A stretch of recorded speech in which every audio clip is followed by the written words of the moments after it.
ఘనముక్కల పెద్దదేవర శివాలయము ఇంటి ఎలవేలుపు దేవుడిగా ఈ కార్యక్రమాన్ని చేస్తున్నారు.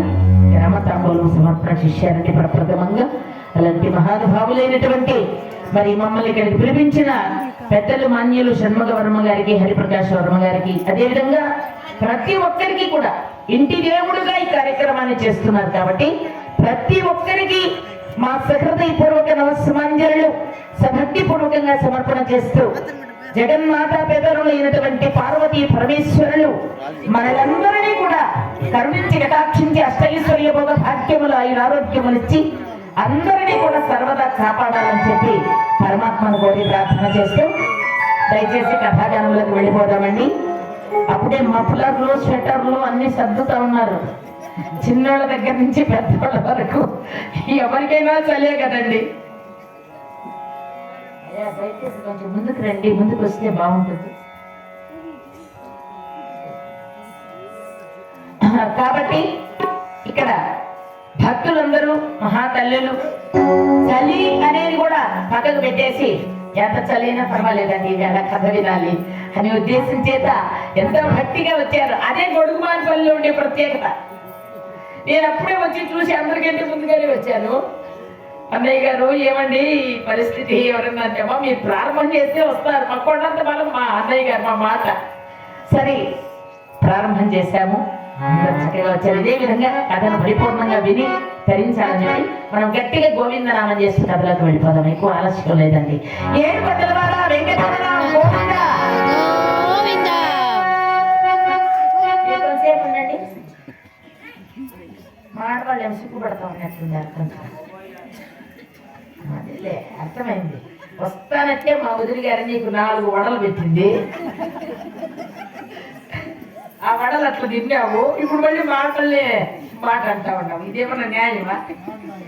మళ్ళీ రేపు పొద్దునే తినే పనిలేదు వడలు. సరే ఆడవాళ్ళు కొంచెం గట్టిగా గోవిందానండి అమ్మ. కథలోకి వెళ్ళిపోతాం, ఎక్కువ సమయం లేదు. ఏడు కొండల వాడ వెంకటరమణ గోవింద గోవింద. ఆ వెనకాల ఉండే వాళ్ళమ్మా అంటా ఉన్నారా?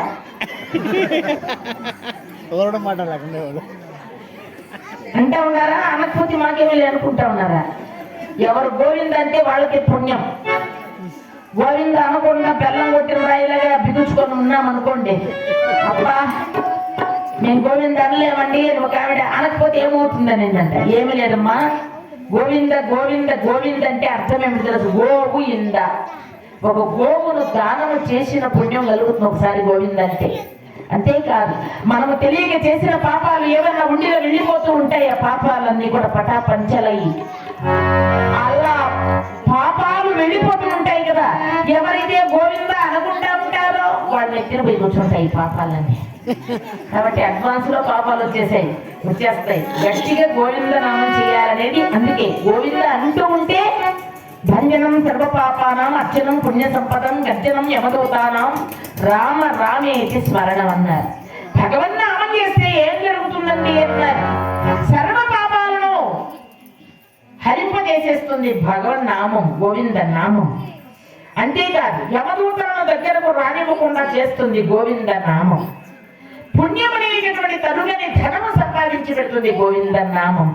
కాబట్టి గోవింద గోవింద అంటూ కథాగానంలోకి వెళ్ళిపోతాం. దయచేసి ఆడవాళ్ళైతేనేమి మగవాళ్ళైతేనేమి ప్రతి ఒక్కరూ గోవింద నామం చేయాలని, చిన్నలు అన్నలు పెద్దలు. ఏమ్మా ఏమే శ్రీలీల నువ్వేమన్నా మాట్లాడద్దు. జై లక్ష్మీ గోవింద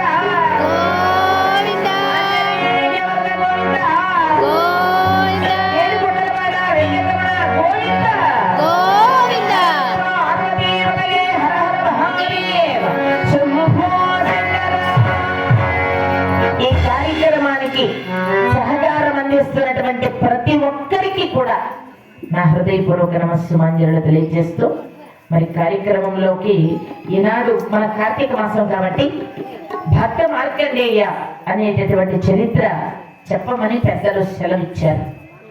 శివ పురాణము ఒక భక్తుని పురాణము. అందులో చాలా మంది మీకు తెలిసే ఉంటుంది. మార్కండేయ మునీంద్రుల వారిని ఆరాధన చేస్తారు మన వాళ్ళంతా కూడా. అది కూడా ఒక కారణం ఉంది. కాబట్టి ఆ యొక్క చాలా అద్భుతమైనటువంటి కథ. ఈ కథ వింటే మన జీవితంలో ఏదైనా గండాలు ఉన్నప్పటికీ కూడా తొలగిపోతాయిట. కాబట్టి గండాన్ని తొలగించేటటువంటి కథ అపమృత్యువు అంటారు. అపమృత్యువు అనే దానికి మీకు ఉదాహరణ చెప్తాను. ఇప్పుడు ఒక గిన్నెలో ఒక దీపం పెడతాం కదండి, ఆ దీపపు కుందులో నిండా నూనె పోస్తాం, ఒత్తి వేస్తాం, దీపం వెలిగిస్తాం. దీపం వెలుగుతూ ఉంటుంది. వెలుగుతూ ఉంటే ఎంతవరకు వెలగాలి? సహజంగా మామూలుగా అయితే ఆ దీపములో కుందులు ఎంత నూనె ఉందో నూనె అయిపోయేంత వరకు ఉండాలి దీపం. అది సంపూర్ణాయుర్దాయంతో సమానం. అపమృత్యు అంటే ఏమిటి? అపమృత్యు అంటే ఏమిటి? దీపములో నూనె, కుందిలో నూనె ఉంటుంది, ఒత్తి బాగానే ఉంటుంది, ఒత్తి కూడా అయిపోయి ఉండదు, నూనె కూడా అయిపోయి ఉండదు, వెలుగుతూ ఉంటుంది దీపం. ఏదో ఒక పురుగో లేకపోతే పదార్థమో గవ్వాలనో దాని మీద పడుతుంది. నూనె ఉంది, ఒత్తే ఉంది, దీపం మాత్రం కొండెక్కిపోయింది. దీన్ని అపమృత్యువు అంటారు. మనమేమంటాం అచ్చ తెలుగులో గండమయ్యా అంటాం. బా భయంకరమైన గండంతో పోయాడు రా అంటారు. అలాంటి గండాన్ని కూడా తప్పించేస్తుందట ఈ కథ. అంత గొప్ప విశేషం ఈ కథలోనే. అటువంటి అపమృత్యువును తొలగించుకుంటాడు ఆ యొక్క మార్కండేయుడు అనేటటువంటి మహానుభావుడు. ఆ మార్కండేయ మహాముని ఈ పద్మశాలీలు మహానుభావులు మరి ఒక భగవంతుడిగా ఎన్నో సేవిస్తారు ఆ పరమేశ్వరుని భక్తులు కాబట్టి. మరి ఎందువల్ల ఈ కథ వినాలనేది మనం ముందుకు తెలుసుకుందాం.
నాటి మాట ఇదండి.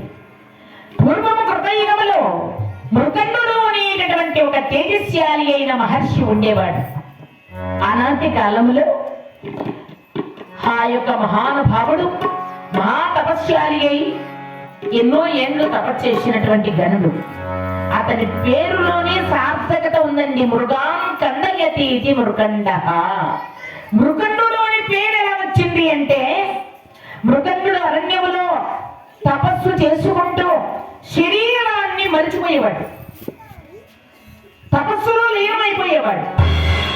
అప్పుడు అరణ్యములో తిరుగుతున్నటువంటి ఆ మృగాలు నిశ్చలంగా నిలబడి ఉన్నటువంటి అతని శరీరానికి వచ్చి రాసుకునేవట ఆ శరీరాన్ని. ఇప్పుడు మనకు ఉదాహరణ చెప్తాను. మనము మేకల మందో గొర్రెల మందో వదిలిపెడతామండి అడవిలో దోరుకొని పోయేదాన్ని. ఆ ఊరికేనే పోవు, ఒకటి పోతుంది ఆ గోడకు పోయి అట్లా ఇట్లా అట్లా ఇట్లా శరీరాన్ని దుక్కుకుంటా ఉంటుంది. దానికి శరీరాన్ని దొరకబుట్టి ఆ దుర్గ పోగొట్టుకునేదానికి. అలాగా ఆ అడవిలో ఉన్నటువంటి మృగాలు సైతము ఈ మృగంలోని శరీరానికి వచ్చి రాసుకుంటూ వాటి యొక్క శరీరానికి కలిగిన దురదను పోగొట్టుకునేవట.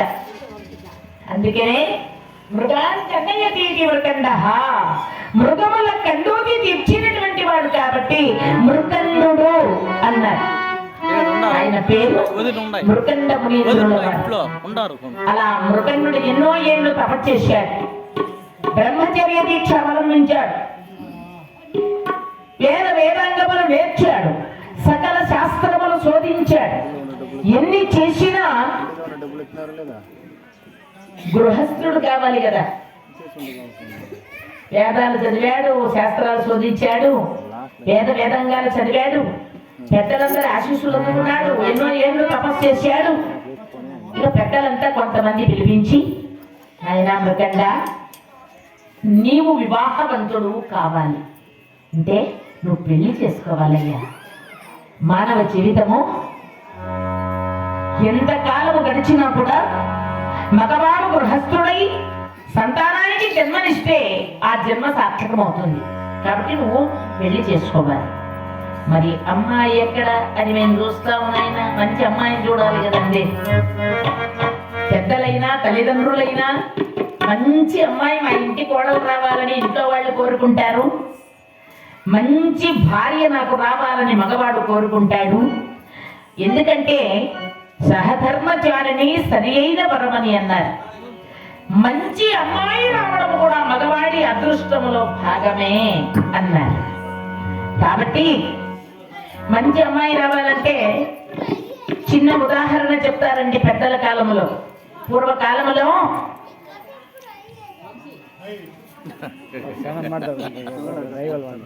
మంచి అమ్మాయిని చూడాలి అంటే 7 జతల చెప్పులు అరిగిపోయేటట్టుగా తిరిగేవారు అని చెప్పేవారు.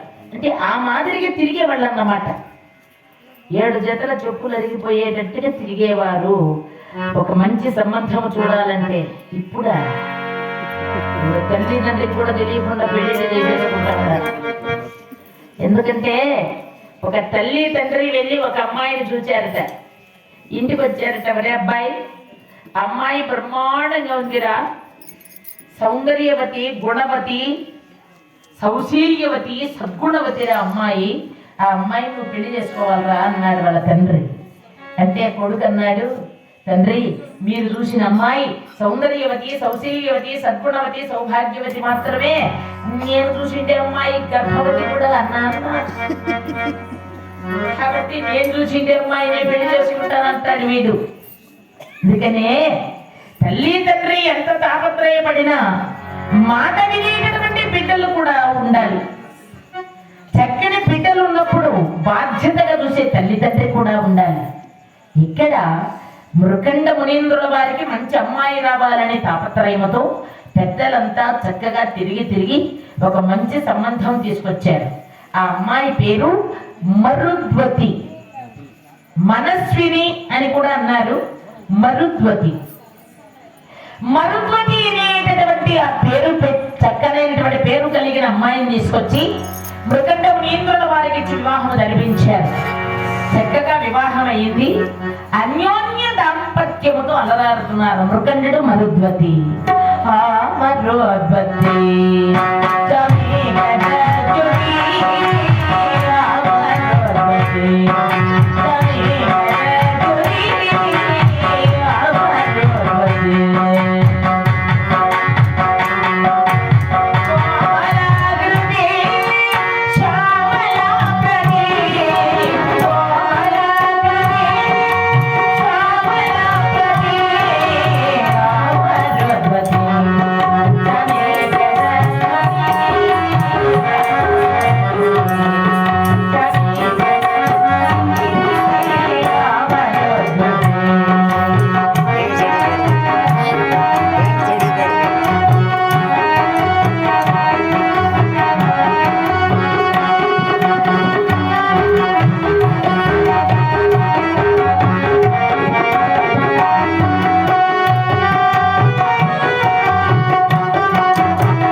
మరుద్వతి అనేటటువంటి అమ్మాయిని వివాహం చేసుకున్నాడు మృకండు. మరుద్వతి మృకండులు హాయిగా ఆనందంగా కాలాన్ని గడుపుతున్నారు. అన్యోన్యమైనటువంటి జంట వారిది. సంతోషంగా కాలం గడిచిపోతోంది. ఆ మహాతల్లి ఎటువంటిది? పతి మాటలకు ఎదురాడదు. పతియే ప్రత్యక్ష దైవంగా భావిస్తూ భర్త గారి మాటలకు ఏనాడు ఎదురాడేది కాదు. పరాయి పురుషులను నా కన్నెత్తైనా చూచేది కాదు. హంస నడకలతో సచ్చీరవతి అయి, సద్గుణవతి అయి, సౌభాగ్యవతి అయి, భర్తకు అనుకూలవతి అయి కాలాన్ని గడుపుతోంది. అందుకే లక్ష్మీదేవి కొన్ని స్థానాల్లో నివాసం చేస్తుందండి. అది మనం తెలుసుకోవాలి. ఏనుగు యొక్క కుంభస్థలంలో లక్ష్మీదేవి ఉంటుంది. బిలువపు ఆకుల కొనల యందు, బిలువకి అంటాం చూడండి మనము, మారేడాకు కొనల యందు లక్ష్మీదేవి ఉంటుంది. గోవు యొక్క పృచ్ఛభాగం అంటే తోక వైపు లక్ష్మీదేవి ఉంటుంది. గోవు యొక్క తోక. అందుకే మనము ముఖానికి అలంకరణ చేసిన గోవుకి మనము గోవుకు ప్రదక్షిణ చేసిన తర్వాత పృచ్ఛభాగంలో నమస్కారం చేసుకోవాలి, తోక వైపు. అందుకని గోవు పృచ్ఛభాగంలో లక్ష్మీదేవి ఉంటుంది అంటారు. అదేవిధంగా తామర పుష్పముల కొలను యందు లక్ష్మీదేవి ఉంటుంది. పూల తోటల యందు లక్ష్మీదేవి ఉంది. పరిశుభ్రముల యందు లక్ష్మీదేవి ఉంటుంది. చక్కగా అలంకరణ చేసుకుంటే లక్ష్మీదేవి ఉంటుంది. ఆడవాళ్ళ యొక్క నడి పాపిట్లో కుంకుమ అలంకరణ చేస్తారు కదా, అందు లక్ష్మీదేవి నివాసమై ఉంటుంది. ఇంకా చెప్పారండి, వసామి నారీషు పతివ్రతాసు కళ్యాణశీలాసు విభూషితాసు సత్యాసు నిత్యం ప్రియదర్శనాసు సౌభాగ్యయుక్తాసు గుణాన్వితాసు. అంటే సత్యవ్రత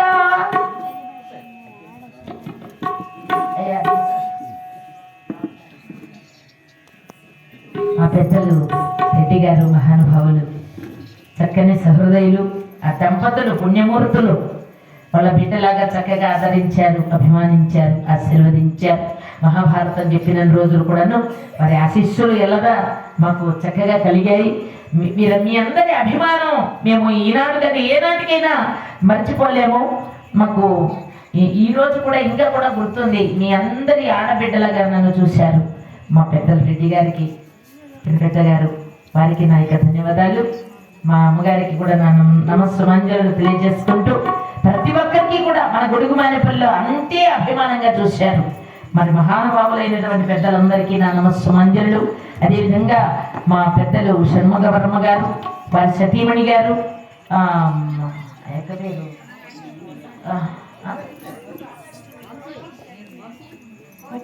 కోటీశ్వరక్క గారికి, అదేవిధంగా మా అమ్మగారు వాళ్ళ తల్లి గారు షణ్ముగ వర్మ గారి యొక్క తల్లి గారికి, ధనమ్మ గారు చూడండి ఎట్లా చాలా ఎన్నెన్నో చూస్తా ఉన్నాం, తిరుగుతా ఉన్నాం కదా. మా ధనమ్మ గారు, అదేవిధంగా మా పెద్దలు అన్నయ్య గారు హరిప్రకాష్ వర్మ గారు, అదేవిధంగా మా ఉషమ్మ గారు, ఇంకా కుటుంబ సభ్యులు, మన గ్రామస్తులు, ప్రతి ఒక్కరికి కూడా పేరు పేరున అందరినీ చూస్తూ ఉన్నాను. అందరి పేర్లు చెప్పుకుంటే కథ పక్క పెట్టలేమో, బాగున్నారు కదా అంతా.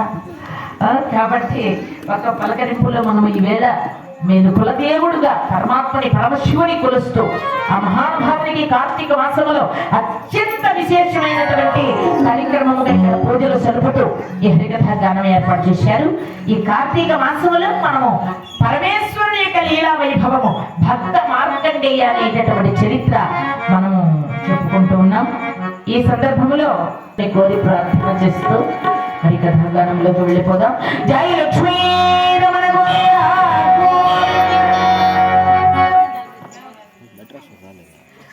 ఇక్కడ సత్యమే వ్రతముగా కలిగినటువంటి ఆడవాళ్లలో లక్ష్మీదేవి ఉంటుందట. హరికథ పోయినామండి, ఏం నేర్చుకున్నాము, ఏం విన్నాము అని మళ్ళీ పొద్దునే చెప్పుకోవాలి కదా. మా ఆడవాళ్ళంతా చెప్పుకోవాలా వద్దా? చెప్పుకోవాలా అంటే నాకు మాట గుర్తొస్తా ఉంది. ఈ మధ్య కాలంలో కోలారు పక్కన ఒక చిన్న విలేజ్ అండి, ఆ విలేజ్ కథకు పోయినాము. అదేదో శ్రీలంగేరో ఏదో అంట, ఆ ఊరికి కథకు పోయినాము. అది కోలార్కి కొంచెం ఒక 10 కిలోమీటర్లు, 5 కిలోమీటర్లు ఉంటుంది. బస్సు అక్కడే నిలబడుతుంది, నైట్ ఆల్ట్. సరే నేను కథ చెప్పేశాను. 3 గంటలు 4 గంటల వరకు వచ్చే బస్సులో ఫస్ట్ బస్సు అదే, అక్కడి నుంచే కదులుతుంది టౌన్లోకి రావాలంటే. సరే బస్సులో వచ్చి కూర్చున్నాను. చలికాలం కదండి, స్వెటర్ వేసుకున్నాను. బాగా మఫ్లో కట్టుకున్నాను. మీ ఊరు మాకు అర్థమవుతా ఉంది. మీ అక్క చెల్లెళ్ళందరూ వచ్చేసినారని గబా వాయించదు. కాసేపు ఉండండి, వాయించద్దా మాత్రమా? వాయించాల. స్వెటర్ వేసుకున్నానండి, బాగా మఫ్లర్ కట్టుకునేసినాను, బాగా మూతికి కూడా బాగా కట్టుకునేసిన. మంచు కదా, వచ్చి బస్సులో కూర్చోనంటే ఇద్దరు ఆడవాళ్ళు బాగా బొక్కాకేస్తా ఉంటారు. 4 గంటల కాడ కూడా బాగా 2 ఆకులు నవిలే, 2 ఆకులు పక్కాను. ఏ నువ్వు కూడా వేసుకో ఆక, ఏ సుమారు ఉంది మంచు. మంచి అంటే ముక్కులు కిక్కిపోతున్నానే, ఆకతో ఈ ముక్కులుడేనే ఏంటి మనిషిలే. 2 ఆకులు ఆయమ్మకి ఇచ్చింది, 2 ఆకులు ఇవి వేసుకునింది. అదే ఇట్లా అనుకోని సుమారు ఇట్లా అనుకోని అట్లా వేసుకునేది. దుగ్గో ఏదో నాశనం అది. సరే నేను నాకు ఎందుకు వచ్చిన కూడా నేను సీట్లో కూర్చున్నా. వచ్చింది ఒక ఆమె నా పక్కన కూర్చుని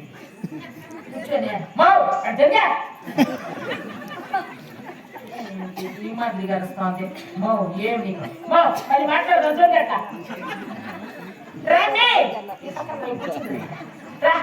బస్సు అంతా ఖాళీగానే ఉంది. నేను కూర్చోకుండా సీట్లోనే కూర్చోవాలి.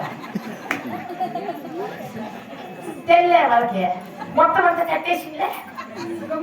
కూర్చుంటా నేను, నాకు ఎందుకురా దేవుడా ముగ్గురు కూర్చోనుండే సీట్లో కూర్చోండి, రాదే తక్కువ అని ముగ్గురు ఒక పక్క ఊరుకొని కూర్చోనుంటే నా పక్కన వచ్చింది సుమారుగా ఉంది. అయ్యమ్మ కూర్చునింది, పట్టేది తోసిందట. ఆ పక్క జరుపుకుండే ఈవిడ జరిపేసింది కాకుండా ఇంకొక ఆమె వచ్చింది. ఆమె వచ్చి ఆమె కూడా అదే సీట్లో కూర్చుండే. రాత్రి కథ చెప్పిందే, ఏం చెప్పింది అనే, ఆ పాట ఏంది, ఆ మాట ఏంది, ఆ నాట్యం ఏంది, ఆ గొంతు ఏంది, అబ్బా దొంగముండ భలే చెప్పింది.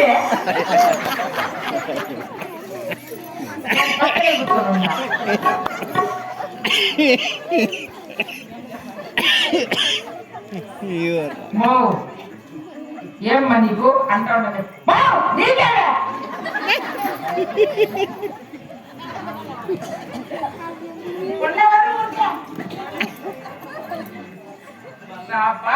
మా బాడీ మేము మాట్లాడుకుంటే నీకేమి నోరు మూసుకొని కూర్చో, చరిదాసు నోరు మూసుకొని కూర్చోవాలంటే ఈ అమ్మని నీ గమ్మున ఉండకూడదు. ఆయమ్మ చాలరా, ఆయమ్మ ఉంటాడులా చెప్పింది నేను దొంగముండ అట. కథ బాగా చెప్తే దొంగముండ అంటారా? మామూలేదా? అందుకని కథకు వచ్చినామమ్మ, ఊరికే వస్తేమమ్మ పోతిమమ్మ, ఏదో ఆడిపోయి కంచె పట్టు కూర్చొని పైకి దులిపేసి ఇంటికి పోతిమమ్మ అని అనకుండా ఏం చెప్పినారు హరిదాసు గారు, ఏం విన్నాము, ఏం అర్థమైంది మనకు అనేది పొద్దున్నే చెప్పుకోవాలి కదండి. అందువల్ల ఒక సత్యవ్రత అనేటటువంటి స్త్రీలు ఎందుకు సత్యవ్రత అంటే వాళ్ళు ఏమన్నా ప్రత్యేకంగా వస్తారంటే సత్యమే మాట్లాడేది వ్రతంగా పెట్టి. ఈ రోజు నుంచి లెక్క పెట్టుకోండి. తిరుపతి నుంచి హరిదాసం వచ్చింది, మా ఆడబిడ్డ చెప్పిందండి ఈ మాట మనం గుర్తు పెట్టుకోవాలి అని ప్రతి ఒక్కరు స్త్రీమూర్తులు, మా తల్లులు, ఆడవాళ్ళు ప్రతి ఒక్కరు కూడా గుర్తు పెట్టుకోవాలి. సత్యమే మాట్లాడాలి, సత్యమే మాట్లాడేది వ్రతంగా పెట్టుకోవాలి. కొంతమంది అట్లా లేదండి, పొద్దున్న లేచింది మొదలు సాయంత్రం వరకు అబద్ధం ఆడిందే కొంతమంది నిద్ర పట్టదు. ఒకసారి ఆడల్లా అట్లా ఉంటుంది. చాడీలు చెప్పడము, అబద్ధాలు ఆడటం ఇలాంటి మంచివి కాదు. లక్ష్మీదేవి ఉండదు అటువంటి వాళ్ళ దగ్గర. అందుకని సత్యమే వ్రతంగా కలిగినటువంటి ఆడవాళ్లలో లక్ష్మీదేవి ఉంటుందట. సాధు భక్తుల ఎందు, సాధు భక్తులంటే ఎంతో సౌమ్యంగా మాట్లాడతారు. ఏమ్మా ఇంట్లో ఉన్నారా అన్నగారితో